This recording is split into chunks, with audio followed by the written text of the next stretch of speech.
darn, it's actually drizzling ever so slightly. Let's see if it stops, although it looks like it's gonna pick up anytime soon.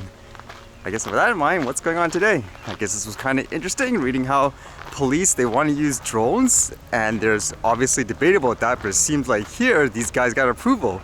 This one says, Worcester approves police request for drone, ending months of debate on issue. So what's going on here, huh? It says, Worcester officials have signed off on a police department request to buy a drone, ending 3 months of debate about how the device could infringe on privacy rights and sow distrust between homeless people and law enforcement. That's kind of interesting how they mentioned homeless people in particular. It says, City Council on Tuesday night voted 7-3 to approve the police's bid for the drone. Shortly afterward, Acting City Manager Eric Batista, who has final say on the matter, confirmed to GBH News that he would move forward with the purchase now that council has supported it.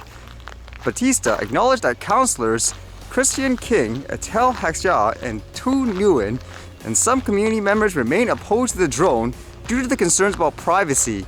In particular, that police could use the device to search for homeless encampments.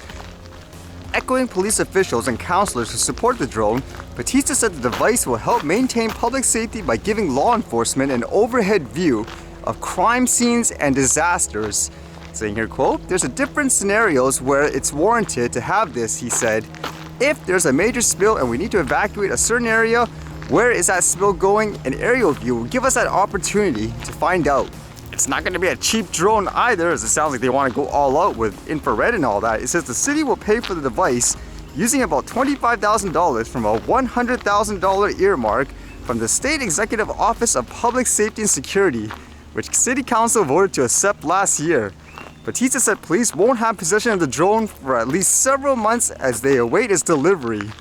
As to why they're worried about, I guess, homeless people in particular, I guess it says here while the police were saying how great it could be to use it for various situations, I guess in particular this one here says, the department also noted the drone could assist with locating and offering outreach to homeless communities. That immediately set off fears among several counselors and homeless advocates that the drone would violate homeless people's privacy rights and scare them. In response, police said they wouldn't plan to use the drone against the city's homeless population. Still, several councillors requested the city create a policy governing the use of drone and prohibiting police from employing it around homeless encampments. So that's kind of interesting wording there. Locating and offering outreach to homeless communities. But what would you think? Would it be a good idea for the police to have drones in general? And in these cases as well, would you like them to use it for, I guess, homeless people in these ways as well? Or no, do you think they shouldn't be able to use it?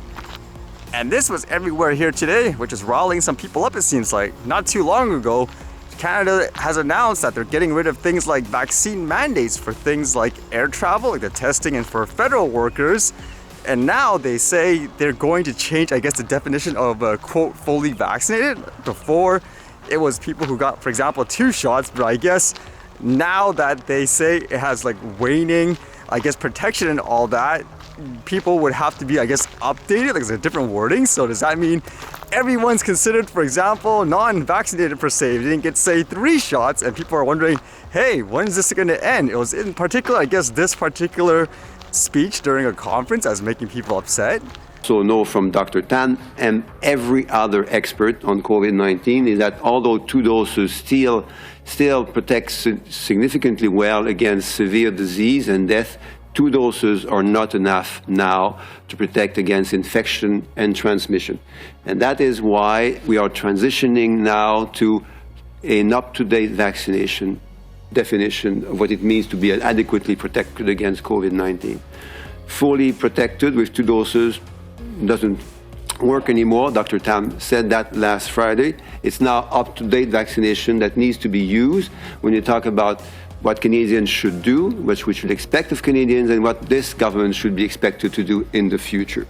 As we do that, we are going to take advantage in the next few weeks and months to work closely with provinces and territories to increase significantly our rate of 3rd doses. Our rate of boosters in Canada is too low. I guess the other big issue is, are people going to accept it? Because just from reading comments and stuff online, so many people are like saying they're done with it per se. I'm early. How about the steam clock?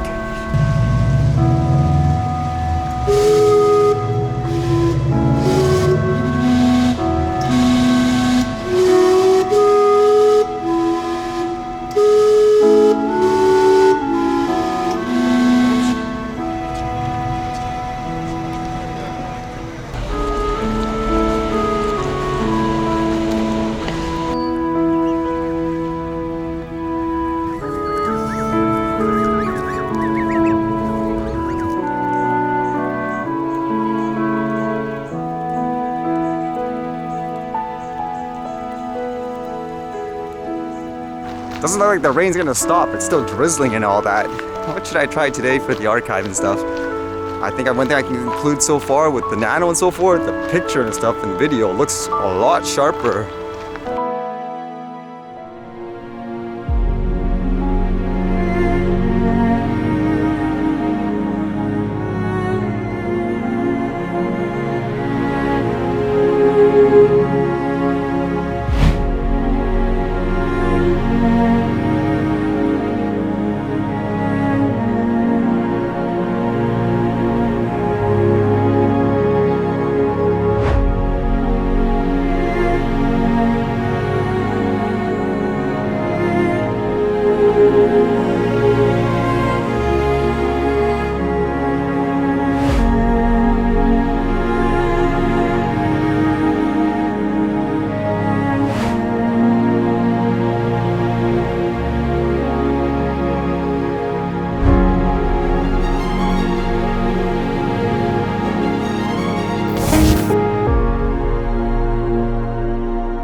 Alright, see you guys later.